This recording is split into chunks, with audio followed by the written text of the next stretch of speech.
पिछले दिनों जामनेर के अंदर सुलेमान खान का कत्ल हुआ। कौन पहुंचा सुलेमान खान की माँ और उसके बाप का आंसू पोंछने के लिए? तुम्हारा हमारा भाई आसिफ शेख रशीद साहब पहुंचे वहां पर। नहीं तो किसी ने पूछा नहीं उसके जाकर हाल। उसके बाद में लोगों ने जाकर वहां पर पूछा। पिछले दिनों चाय की चर्चा में आए हुए तमाम ही लोगों का, नौजवानों का और यहाँ के जिम्मेदारन का, आरिफ भाई, पापा भाई और जितने भी लोग हैं, मैं सबका नाम तो नहीं ले सकता फर्जन। मैं सबका तहे दिल से शुक्रिया अदा करता हूँ कि आप लोगों ने हमारे प्रोग्राम को और हमें यहाँ पर आकर बहुत ही ज़्यादा हमारी हिम्मत को और ताकत को बढ़ाने की कोशिश की नहीं, मतलब यहाँ बढ़ा ही दिया। क्योंकि यहाँ पर हमारे 2 मुकर्रिर बढ़ गए, पापा भाई भी हमारे मुकर्रिर बढ़ गए। आज आसिफ भाई ने यहाँ पर माइक पकड़ा, इंशाल्लाह आगे वो बोलना भी चालू करेंगे। मेरा भी ऐसा था आसिफ भाई और पापा भाई के, मुझे भी कहीं पर प्रोग्राम हो रहा था तो मुझे भी पता नहीं था कि मुझे स्पीच देना है। हमें पहले बड़ा शौक था। यहाँ कारवा क्लब के बहुत सारे बुजुर्ग, हमारे जनाब आसिफ शेख रशीद साहब के लोग यहाँ पर मुझे दिखाई देते हैं। तो ये पहले बहुत आगे बैठते थे, जिलानी चौक में जलसे वगैरह होते थे, हम बहुत शौक से सुनने आते थे। लेकिन मुझे भी कभी ऐसा लगा नहीं था कि मैं कभी आगे चलकर स्पीच दूंगा। तो मुझे अचानक से जब पहली मरतबा मेरा नाम पुकारा गया तो आसिफ शेख रशीद साहब ने बोला कि वो खड़ा है, उसको बुलाओ। तो मैंने कभी जिंदगी में माइक हाथ में पकड़ा नहीं था। तो मैंने भाई की तरफ देखा तो मैं बोला मैं नहीं बोलूँगा। साहब बोले बोल। मेरा अपना ऐसा ही था, भाई ने बोला करने का तो ऐसा ही था। फिर अल्हम्दुलिल्लाह उस दिन से आसिफ भाई ने, घर वालों ने और मालेगांव शहर की आवाम ने बहुत अल्हम्दुलिल्लाह सपोर्ट किया। तो बोलने का तरीका धीरे धीरे अभी सीख रहे हैं। तो अब मैं मुद्दे की बात पर आता हूँ। ये हमारा जो प्रोग्राम है चाय पे चर्चा, ये चाय पे चर्चा करने का मकसद सिर्फ और सिर्फ ये आसिफ शेख रशीद साहब ने हमको बताया है कि हमारी यूथ की जितनी भी बॉडी है, ये सब नौजवान सियासत में पहली मर्तबा इतने एक्टिव हुए। सब अपने घर से अल्हम्दुलिल्लाह वेल एजुकेशन और कारोबार के लिहाज से बहुत अच्छे हैं। जब इनको आसिफ शेख रशीद साहब ने यूथ की बॉडी के अंदर इनको बुलाया, हमने जब पूरे मालेगांव शहर से जायजा लिया कि मालेगांव शहर के अंदर ऐसे कौन कौन से नौजवान हैं जिनको यूथ की बॉडी से जोड़ना चाहिए, तो हमने ऐसे पापा भाई, आसिफ भाई, मालेगांव शहर के अलग अलग इलाकों से, हर वार्ड से हमने कहीं पर 14 मेंबर की टीम बनाई, कहीं 17 मेंबर की टीम बनाई। और यहाँ पर जो मैं बोलूँगा कि हमारी 17 लोगों की टीम है, पहले तो वो खड़े हो जाए। जो मेन हमारी 17 लोगों की टीम है, ये जो मेन, ये हमारी मेन बॉडी है मालेगांव शहर की 17 लोगों की जो टीम है। इनको कभी पता नहीं था कि ये कोई पद पर इनको बैठाया जाएगा या कोई चीज।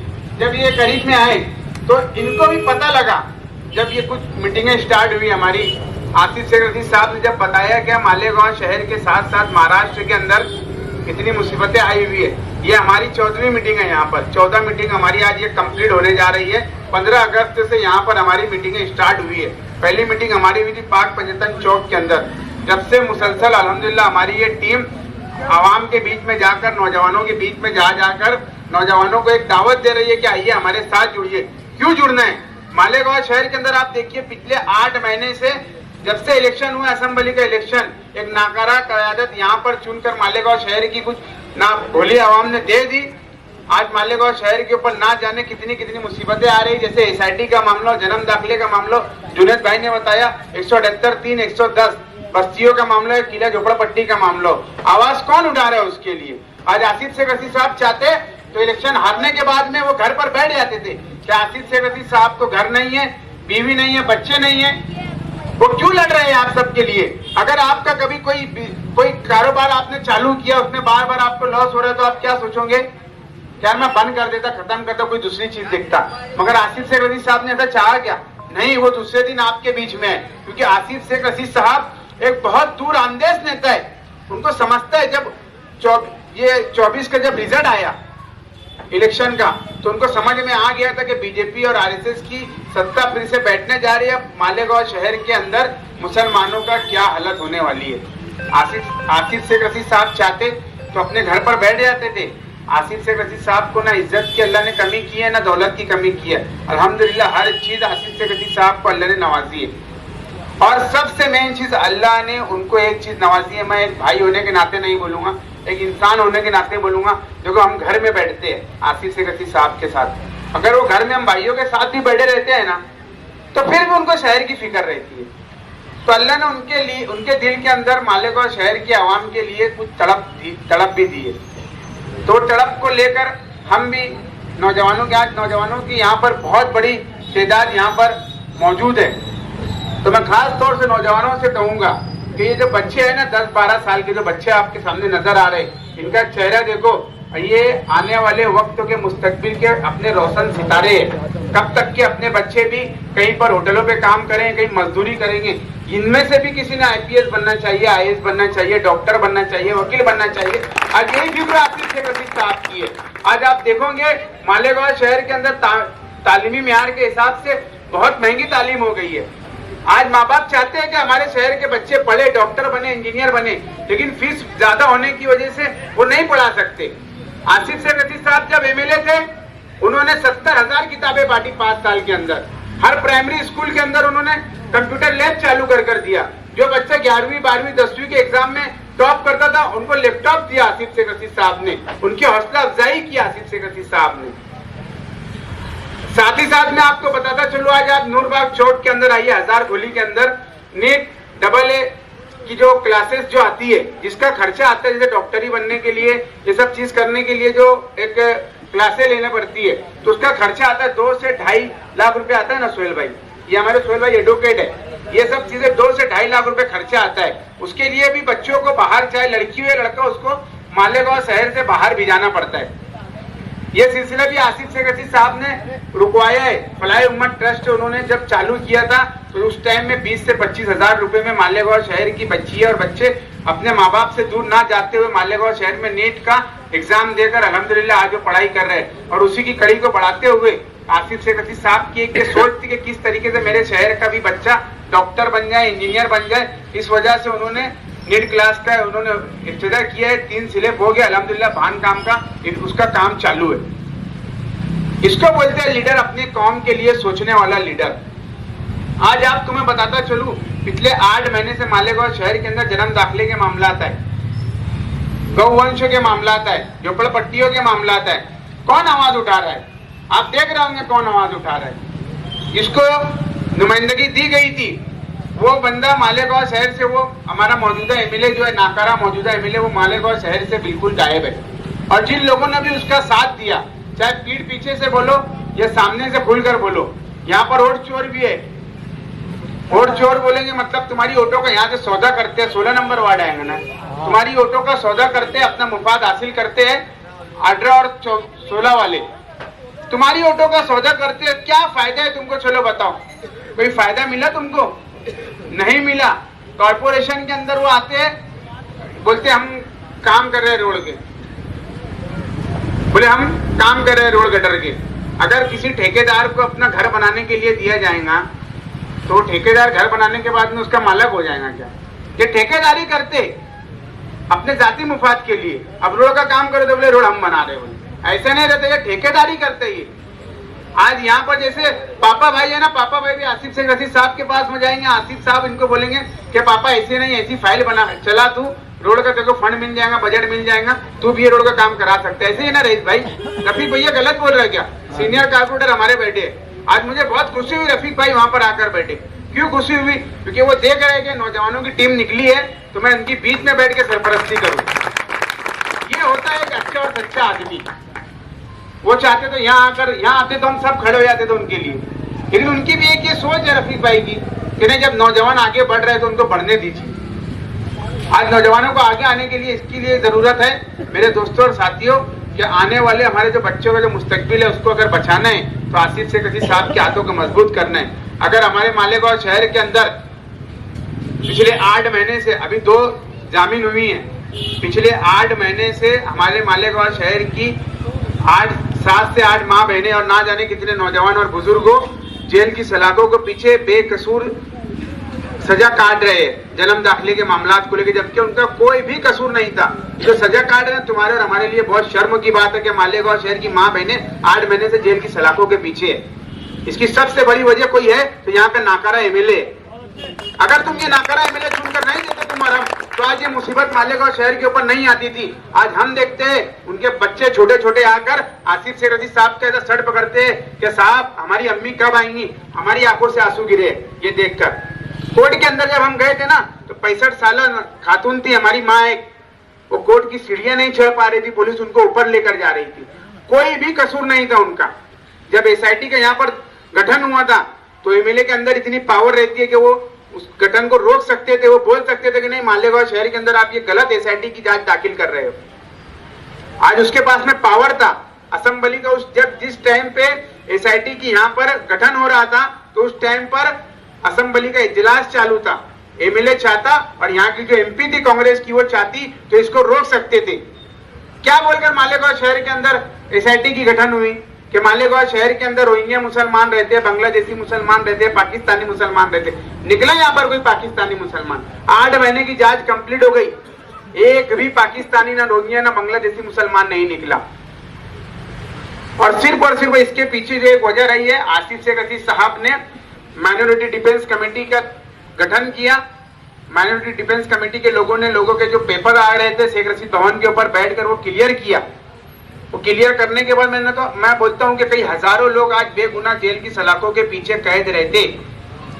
आज अल्लाह ने जरिया बनाया, आसिफ शेख अजीज साहब को अल्लाह ने एक सलाहियत दी है, कानूनी लड़ाई किस तरीके से लड़ना चाहिए, चाहे वो रोड की लड़ाई हो या फिर किसी भी फील्ड के ऊपर लड़ाई हो, हर तरीके की लड़ाई आसिफ शेख अजीज साहब लड़ सकते हैं।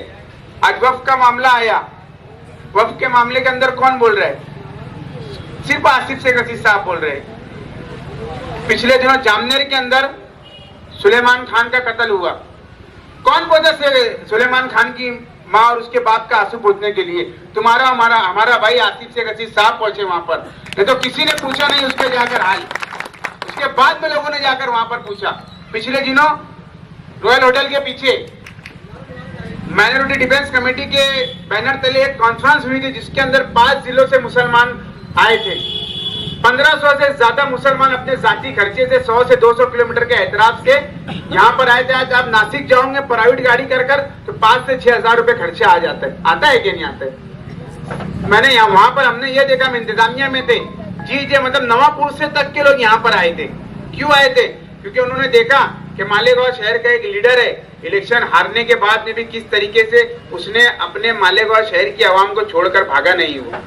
आज वो अपने आप को बदनसीब समझते हैं कि हमारे शहर में ऐसा लीडर क्यों नहीं है, ऐसा नौजवान लीडर क्यों नहीं है, कि वो कोई पद पे भी नहीं है, कोई ओहदे पर भी नहीं है, फिर भी वो सरकार से अपनी बात को मनवाना चाहता है। फिर भी वो अपने किस तरीके से किस चीज को, कोई चीज मतलब सीधा काम तो सब कर लेते, जुनैद भाई बोलते सीधा काम तो सब कर लेते, टेढ़े काम को सीधा करना वो शेख आसिफ का काम है। ये बात तो आप समझ लीजिए। हम आपके बीच में जो है नौजवानों से मैं खास तौर से बोलना चाहूंगा, क्या ये हमारा हिस्सा बनिए। आज हमने जैसे पापा भाई हो गए, यहाँ पर आसिफ भाई हो गए, और आप यहाँ जो जिम्मेदार है नवाब भाई हो गए, जैसे हमने आपको लिया, ये हमारी कड़ी खत्म नहीं हुई, ये कड़ी से कड़ी मिलती जाएंगी। अभी हम आगे भी हम जो हमारे फॉर्म है आप तक के पहुंचाएंगे। आप हमसे जुड़िए। जब तक तुम और हम, अभी जुनैद भाई ने बोला ना कि हम सुनते हैं यार जनदे सियासत की बात मत करो, अब सियासत की बात करना पड़ेगी। तुमको सियासत की बात करना बहुत ज्यादा जरूरी हो गया आज के दौर में, ये बात समझ लो आप मेरी। क्योंकि आज हमारी इबादत गाहों तक के मामला आ गया है, मज़ारों तक के मामला आ गया है। आज गवर्नमेंट ने जो कायदा बनाया है ना, तो उसके अंदर ऐसा है कि ऑफिसर आकर तुम्हारी हमारी मस्जिदों तक के आकर पूछ सकते हैं कि यहाँ का इमाम कौन है, यहाँ का मुअज्जिन कौन है, यहाँ पर ट्रस्टियान कौन है, कौन चंदा देता, किस तरीके से चंदा आता, तुम्हारे यहाँ पर किस तरीके से सिस्टम चलता है, ये सब चीजें आ गई है। तो इसको डिफेंस अगर करना है तो मालेगांव शहर के अंदर एक हाथ की सत्ता मालेगांव म्युनिसिपल कॉर्पोरेशन के ऊपर आने वाले वक्त में इस्लाम पार्टी का, हिंदुस्तान का सबसे पहला मेयर हमको बैठाना है, और मालेगांव शहर के अंदर जो मुसीबतें आ रही है उसको रोकना है। और उसको रोकने के लिए सिर्फ अल्हम्दुलिल्लाह अल्लाह ने बहुत ही सलाहियतमंद लीडर अपने मालेगांव शहर को नवाजा है, जिसकी कुछ लोग कदर नहीं करते। ये कदर करने वाले लोग हैं यहाँ पर, ये साबित कर दिए इन्होंने। कुछ लोग हैं जो कदर नहीं करते, तो उनको जिसकी वो कदर कर रहे हैं वो मुबारक, वो रिश्ता लगाते हैं, तेरा मेरा रिश्ता क्या, लेकिन जब काम पड़ता है तो उनको कोई रिश्ते नाते नजर आते नहीं। आज उनके भी ऐसे लोग हैं ना कि हम ऑफिस पर बैठकर देखते हैं कि इसने शेख आसिफ के खिलाफ में काम किया था।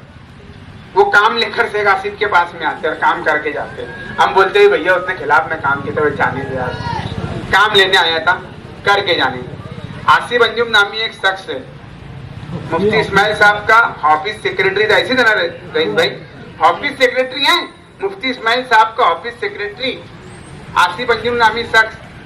जब उसको एसआईटी के लोगों ने उठाया, कोई एक अदना वर्कर नहीं पहुंचा मुफ्ती इस्माइल साहब का, जबकि क्या काम था उनका, वहां पहुंचने काम था ना।